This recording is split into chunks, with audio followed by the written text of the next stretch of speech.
саламатсыздар ма, құрметті жергілікті тұрғындар? Жиналған себебіміз бұяқта Бесқара ЖШ-сі қосымша өзгерістер енгізіп жатыр өзінің аумағында сою цехына. Сол үшін алдын ала біз сол баяндамашыны жиналыс жасап, сіздердің пікірлеріңізді естуіміз керек. Сол алдын ала сол жиналыс барысында баяндамашыға сөз береміз. Алдын ала сайлап алайық хатшыны, сол жиналыстың хатшысыны. Менің ұсынысым сол Құдайбергенов Данияр ұсыныс қылам. Кім за, кім против? За басыда қол қойыңыздар. Бәрі заны хатшы қылу, жиналыстың хатшысы Даниярды қылу. Енді күн тәртібінің мәселеге өтейік. Сол күн тәртібінің мәселе қоршаған ортаны қорғау бөлім құрылыс нысаны бойынша Түркістан облысы Сарыағаш ауданы Қапланбек 059 кварталында Бесқара ЖШ аумағында сою цехына қосымша өзгерістер енгізу туралы. Баяндамашыға сөз берейік. Молдабекова Шолпанға сол баяндаманы айтып береді. Саламатсыздар ма, қоғамдық тыңдауға қатысушылар. Айтып өткендей, осы Бесқара жекеменшік шаруашылық серіктестігі 18 сәуірде 2023 жылы қоршаған ортаға тигізетін әсеріне эмиссиялар, норматив эмиссияларына рұқсат қағазын алған болатын табиғи ресурстар басқармасынан. Бірақ алайда өзінің жүргізіп жатқан іс-әрекеттерінен өзгерістері, яғни производствосына өзгерістер енгізіп жатыр. Мәселен, егер де сол 18 сәуірде қоршаған ортаға эмиссиясында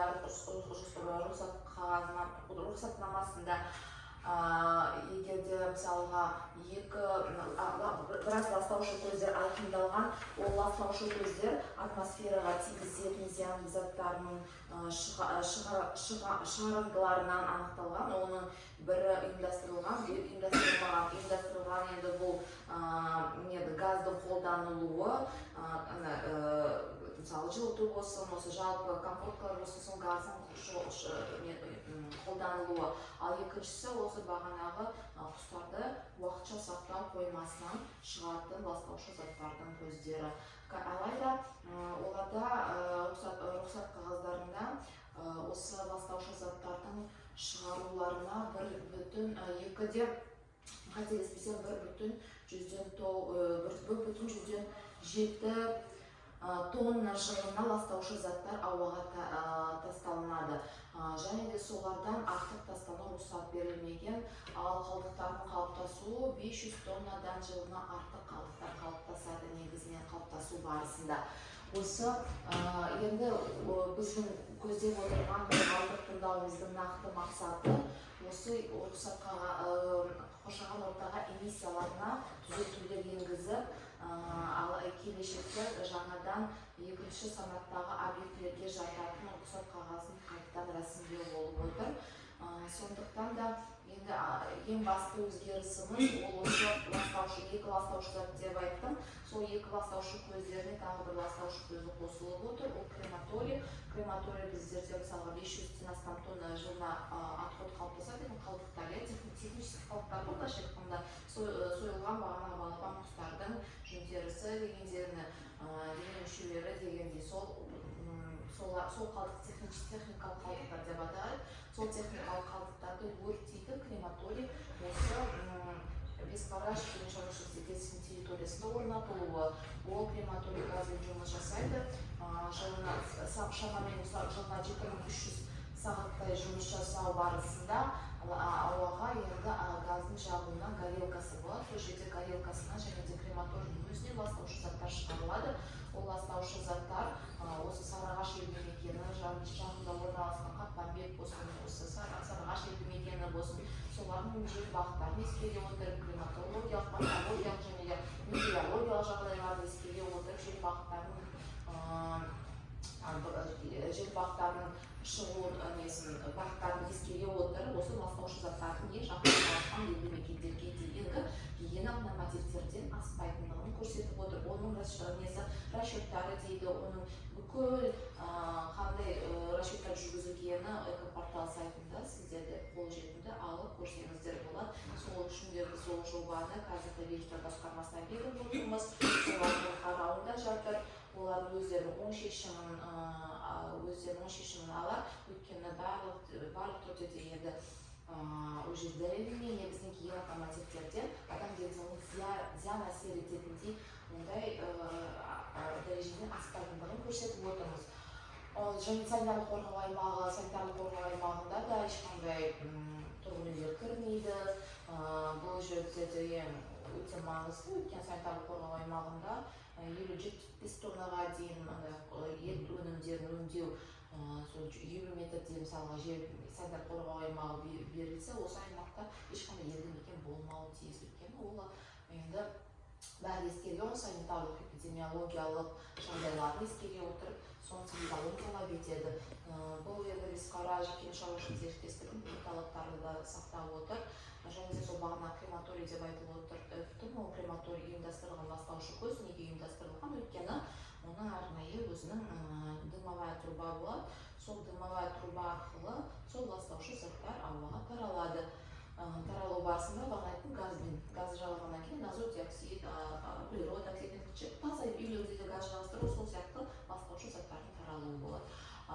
Бірақ оның қосымшасы енді жақсы жағы ол техникалық қалдықтарды бар. Bir жерге бермей енді былай көлемі де аз емес, сондықтан да оны өрттеп өз көзін жойып ауаға, қоршаған ортаға бір жерге барып қолды немесе оны бір жерге лақтырып дегендей ондайды мүлдем жоқ болып отыр. Сондықтан да оның да пайдасы бар. 500 тоннадан қалдық қалыптасады дедік алдында. Ол 500 тоннаны 9 тоннаға дейін азайтып отыр ол қалдықтардың қалыптасуын. Бұл жерде енді 9 тонна деген не? Ол 9 тонна ол осы жандырғаннан кейін бүкіл крематорий ол 10 тоннаға дейін оның габариті күштілігі 10 тоннаға дейін бағана қалдықтарды өзіне қабылдай алады, жандыра алады. Жандырғаннан кейін сол күл қалыптасады. Енді күл ол полигонға да қабылданатын жай жанғаннан шығатын ол ертең күні бұлар бұл жекеменшік серіктестігі негізінен ол күлді қалаған мекемеге де бере алады ары қарай. Мысалы шлакоблок, заблок деген сияқты өндірістерге де алып кетуге болады, қолдануға болады. Өйтіп қалыпты қалдық емес, бағанағы шикізаттан қалыптасқан қалдыққа қарағанда бұл енді күл. Жалпы негізгі мақсатымыз айтып өтетініміз сол қандай өзгеріс еніп жатқан бағана дұрыс айтып өтті. Жақында ғана рұқсат қағазын алып отыр, қандай өзгеріс енгізіп жатыр. Осы крематорий, яғни бұл Бесқара жекеменшік шаруашылық серіктестігі қоршаған ортаға әсерін азайту үшін теріс әсерін азайту мақсатында осы крематорий қолданып өзінің қалдықтарын жойып отыр. Жалпы айтқан осы, және де жобаға қосымша бұларға тағы да іс-шаралар жобасы жасалынған, және де өндірістік экологиялық бақылау бағдарламасы бар. Бұлардың міндеттері өндірістік экологиялық бақылау бағдарламасы болады, сіздердің қолдарыңызға беріледі. Осы табиғи басқармасы өзінің оң шешімін қабылдаған кезде өндірістік бақылау бағдарламасы сіздердің қолыңызға беріледі. Міндетті түрде квартал сайын сіздер замер алып отырып, ұйымдастырылған ластаушы көздерден дымовая трубасы бар көздерді тұтынушылардың. Сол жерден міндетті түрде сіздер замер жасап, независимо аккредитованный лабораторияға шақырып, солардан замер алып, сіздерге рұқсат берген лимиттерді аспайтындығын сіздер ежеквартально табиғи басқармасына және департамент экологиясына көрсетіп, отчет тапсырып отырасыздар. Несі және де қосымша қоршаған ортаға қорғау іс-шарасы бағдарламасы дайын жасыл желектерді отырғызу, ол да қолдарыңызға беріледі, жасыл желектерді отырғызу, мысалы көгалдандыру немесе дополнительно бір тазартқыш қондырғыларды орнату сияқты іс-шараларды де келешекте міндетті түрде қолдану керек. Яғни модернизация, реконструкция деген сияқты бүйтіп қоршаған ортаға әсерін минимализдету керек.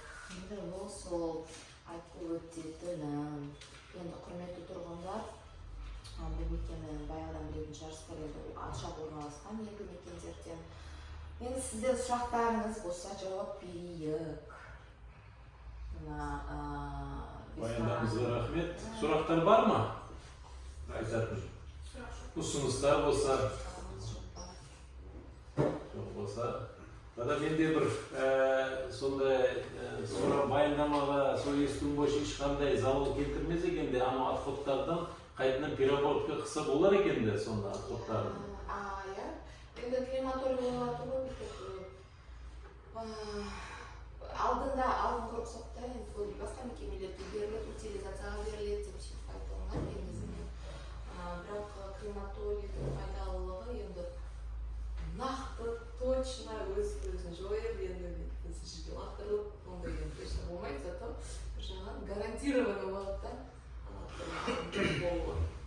Болды, баяндамаңызға рахмет. Қарсы емессіздер ма? Сол өзгерістерге? Бәрі қолдайсыздар ма? Рахмет. Қолдайтын болса, қолдарыңызды көтеріңіздер. Всегдасыз. Ал, бірауыздан қолдайық. Жақсы, рахмет.